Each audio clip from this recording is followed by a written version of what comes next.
I want to thank the Life Sciences Pennsylvania group, the selection committee, and I really want to thank my team. If it weren't for my team, we wouldn't be here. So I didn't know Frank, but I kind of looked him up and tried to understand where he came from. And he had a quote, and it says, "The only question is how big can we make it?" And I think that's a great motto for an entrepreneur, because we ask that all the time. I sign all of my emails saying up and onward, the idea that we're going to go up, we're never looking back. And that's what my team does every day. I really want to thank my parents, Bob and Connie, my husband, Roger, my two kids, Brooke and Cedric. Because of their support, I'm the CEO that I am. But I also want to thank my actuated medical team, because if it weren't for them, there wouldn't be a dynamic, innovative company that sold over 80,000 face shields last year. But I thought, a lot of us don't know about Actuated Medical. We're located in central Pennsylvania, so I kind of like to tell you how we started. Well, about 2006, I was working for another company, and I was sitting in a doctor's office at Hershey Medical Center, and I was showing him these little actuators. They're about the size of a grain of rice. And he says, "Maureen, I don't need the actuator. I need the entire system FDA approved so I can use it with my patients." So I went home and I said to my boss, "Hey, we need to do medical systems." And he says, "That's not what I want to do." So I went home and I said to my husband, either we're starting a company or we're moving, because there's a clinical needs that we can solve. Well, we didn't move. And here we are 14 years later in Actuated Medical. So our flagship product is called the Tube Clear system, and Tube Clear clears clogged feeding tubes while the tube remains in the patient. And as Chris said, we've done great with SBIRs, and that was actually funded with an NSF SBIR. So the first patient that we ever helped was a 27-year-old soldier at Walter Reed. It was really an emotional day for our small rural Pennsylvania company. Not only did we help a human being that day, but we helped a soldier, someone injured fighting for this country, just from central PA. Prior to COVID, we were ready to launch Tube Clear. We were looking at a 5-fold increase in sales. I had trained 250 nurses in Seattle, Columbus, and Detroit. We were ready to rock and roll. Then COVID hit. So let's fast forward to mid-March, and I was actually given a guest lecture at UPenn on entrepreneurship and medical device development. And after the lecture was over, I walked outside. Of course, there's one of those street vendors out there selling those really yummy Philadelphia pretzels, and you can't leave Philly without a pretzel, right?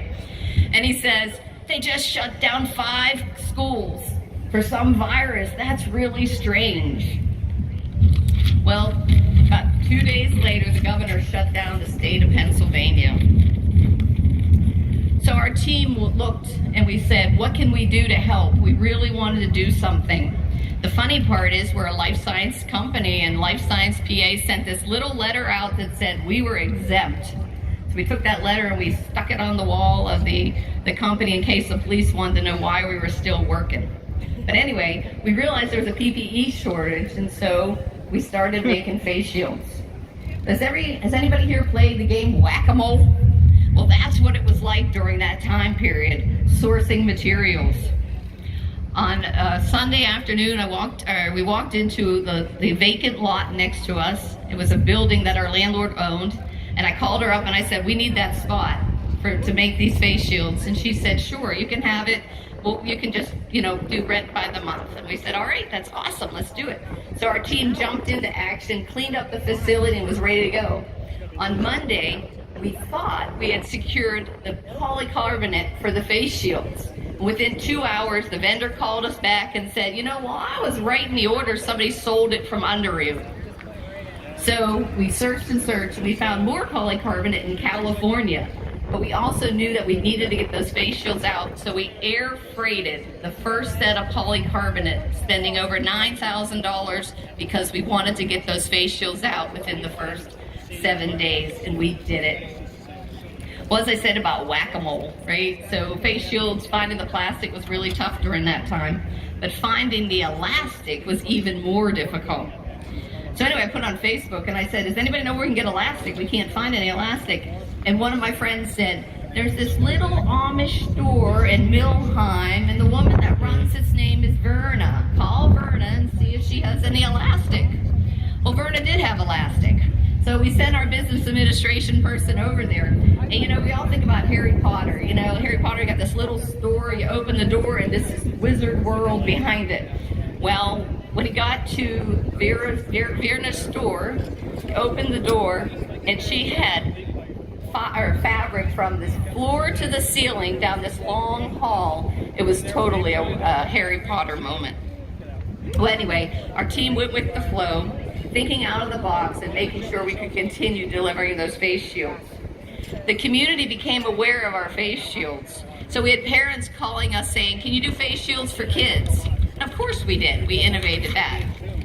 Then a local meat processing company called us and said, can you do face shields for hard hats? So we innovated a hard hat face shield. Then a sporting good supplier called us and said, can you do face shields for football helmets? Because these kids want to get back on the field. We sold a lot of football face shields to Texas. Those people are crazy about football. Well, anyway, the community also wanted to help. Everybody wanted to help last April, May, and June. And so we set up a donation program where people could purchase face shields and then donate them. So we were shipping face shields to the Navajo Nation, to EMS, to nursing homes all over the country. We were selling face shields to Nestle, keeping our food supply safe, and to universities like Penn State. We also sold a lot of face shields to a lot of schools for the deaf across the country. We not only kept our 20 people there, but we hired 8 assembly people, keeping them off unemployment during this time. It was awesome. Our newest face shield will integrate with an N95 reusable respirator, and we're really excited about getting that one to the market soon too.